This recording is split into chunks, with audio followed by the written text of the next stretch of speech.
इजरायलियों का सारा समुदाय पहले महीने सिन नामक मरुभूमि पहुंचा और कुछ समय तक कादेश में रहा। वहां मिर्यम की मृत्यु हो गई और वो दफनाई गई।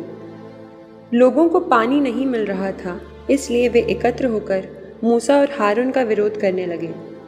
उन्होंने ये कहते हुए मूसा से शिकायत की, ओ यदि हम अपने भाई बंधुओं के साथ ही प्रभु के हाथ मर गए होते।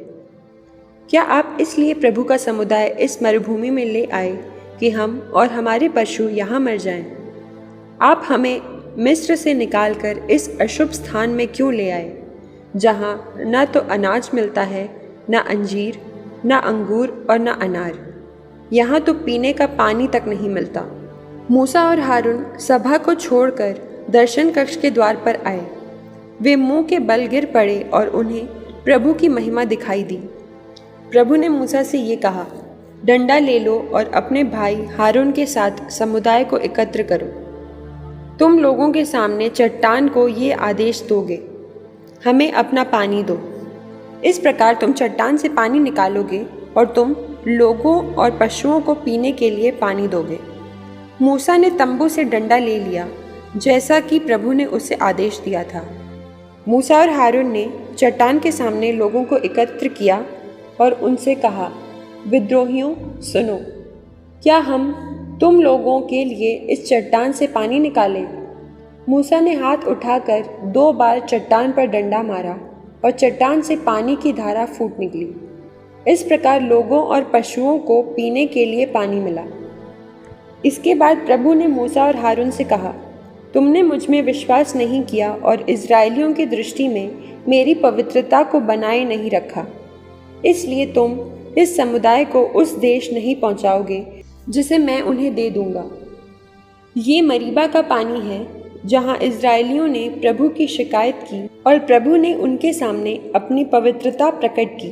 कादेश से मूसा ने एदोम के राजा के पास अपने दूत भेजकर ये कहलवाया, आपके भाई इज़राइल ये कहते हैं, आपको उन सभी कष्टों की जानकारी है जो हमें झेलने पड़ रहे हैं। हमारे पूर्वज मिस्र गए थे, हम वहाँ बहुत समय तक रहे। मिस्री हमारे और हमारे पूर्वजों के साथ बुरा व्यवहार करते थे। जब हमने प्रभु की दुहाई दी तो उसने हमारी पुकार सुनकर हमें मिस्र से निकाल ले जाने के लिए एक दूत भेजा। अब हम कादेश में हैं, जो आपके देश की सीमा पर अवस्थित नगर है। आप हमें अपने देश से होकर जाने दें। हम खेतों या दाख बारियों से होकर नहीं जाएंगे और ना किसी कुएं से पानी ही पिएंगे। हम राजमार्ग से सीधे चले जाएंगे और जब तक हम आपका देश पार नहीं करेंगे तब तक ना तो दाहिनी ओर मुड़ेंगे और ना बाईं ओर। परंतु एदोम ने ये उत्तर भिजवाया, तुम पार नहीं जा सकते। यदि पार जाओगे तो हमें तुम्हारे विरुद्ध तलवार उठानी पड़ेगी। इस पर इजरायलियों ने उसे उत्तर दिया, हम केवल राजमार्ग से जाएंगे और यदि हम और हमारे पशु आपके देश का पानी पिएंगे तो हम उसका मूल्य चुकाएंगे।